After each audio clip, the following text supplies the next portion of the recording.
Shalom Jemaat MCC BSD yang Tuhan Yesus kasihi.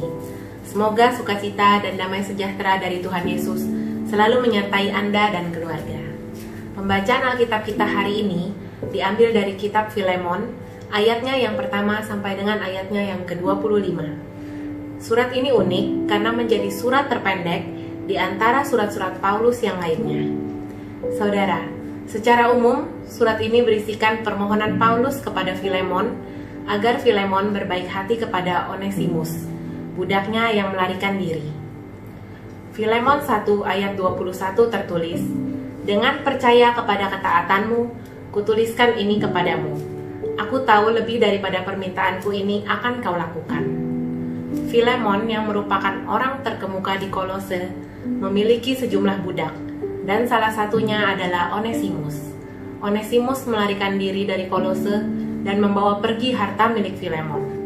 Di dalam pelariannya, Onesimus bertemu dengan Paulus dan akhirnya Onesimus menjadi Kristen. Anda bisa membacanya di ayat yang ke-18 dan 19. Surat Paulus kepada Filemon ini sangat pendek dan tidak memaparkan doktrin-doktrin iman Kristen. Akan tetapi, surat ini memberikan petunjuk mengenai bagaimana menjalani kehidupan sebagai orang Kristen, terutama dalam hubungannya dengan sesama. Surat ini memuat ajakan untuk memperlihatkan kasih dan iman sebagai ciri dari sikap hidup orang Kristen kepada sesama. Onesimus menceritakan kepada Paulus dan orang-orang banyak mengenai kasih dan iman Filemon.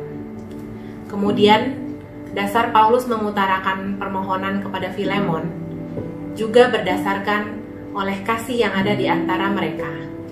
Paulus juga menginginkan Filemon dapat menerima kembali Onesimus, mengampuninya dan mengasihinya.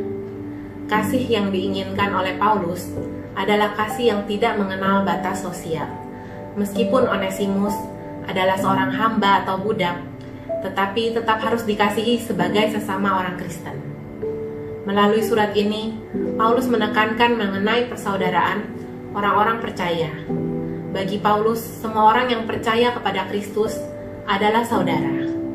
Persaudaraan yang terjalin adalah berdasarkan kasih dan iman. Paulus juga meminta Filemon diterima kembali sebagai saudara. Onesimus yang tadinya tidak berguna bagi Filemon telah berubah menjadi orang Kristen yang berguna bagi Filemon dan Paulus sendiri. Saudara, melalui kitab ini kita belajar dari Paulus untuk mengasihi dan mengampuni.